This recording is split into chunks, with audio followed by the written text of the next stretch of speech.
Isang Pinay umiiyak sa airport at base sa pagbisita ko sa kanyang profile ay nangyari ito sa Dubai Airport at ang nanay niya ay isang OFW dito sa Dubai at siya naman ay visit visa lang na bumisita lang sa kanyang ina. At dahil nga August 12 matatapos ang kanyang visa ay August 10 pa lang ay nag-exit na siya. Dahil dito sa United Arab Emirates kapag tourist visa or visit visa ka ay dapat before expiration ng visa mo ay makapag-exit ka na or makalabas ka na sa bansang UAE. Kundi ay magkakaroon ka ng fine. Nag-book sila sa Cebu Pacific na may flight ng August 10. Ngunit ayon sa uploader na si Amira Joyce ay bigla na lang daw nag-cancel ang Cebu Pacific at ilang beses daw silang pinalipat-lipat ng boarding gate. Dahil gagamitin daw yung mga boarding gate na pinaghintayan sa kanila. At yung flight sana niya na August 10 ay nalipat ng August 13. What? So 3 araw ang hihintayin niya sa airport.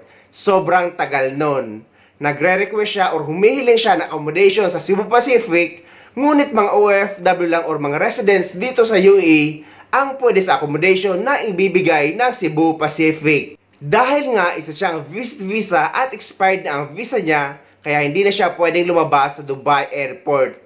At pinay-stay sila sa lounge ng Cebu Pacific at doon na sila maghihintay hanggang August 13 sa kanilang flight doon sa upuan. Grabe lang yung sitwasyon ko. Hindi ko na-expect ko na parang accommodation lang. Kahit sana mahibaan lang, okay na sana ako dun eh. Kaso ang problema, nandito lang ako sa loob ng airport. Alam niyo yung feeling na parang mukha kang kawawa. Mukha talaga akong kawawa dun. August 10 pa lang, tapos hanggang August 13. Hanggang August 13 ako, andun lang ako sa upuan na yun.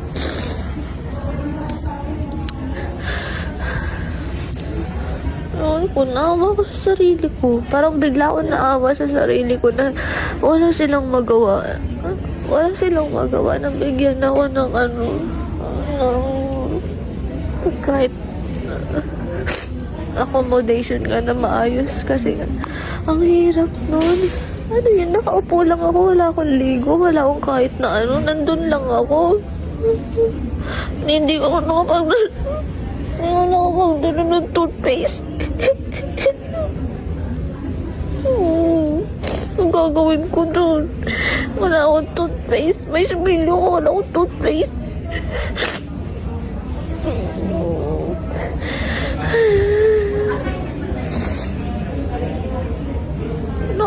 Nakaiyak naman. Tapos wala akong ligo. Itsura ko, kailangan ko ng ligo. Tapos sa ganito lang ako. Nakaupo ng 2 days.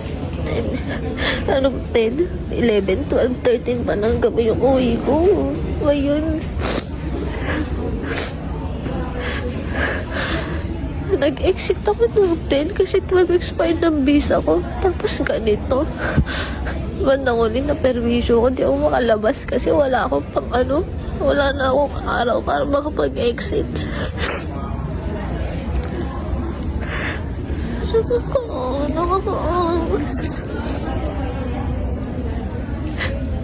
Tapos mag-gusto lang ako anong gagawin ko.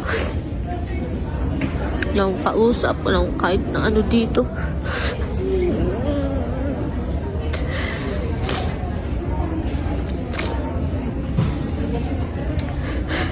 Hindi ko naman kaya paglaban sarili ko. Hindi ko naman kaya yung mga may nakikipagtalo dyan sa tao. Hindi mo mga ko stress. Hindi ko kaya makipagtalo dyan sa mga yan. Ano sasabihin ko? Wala naman ako alam.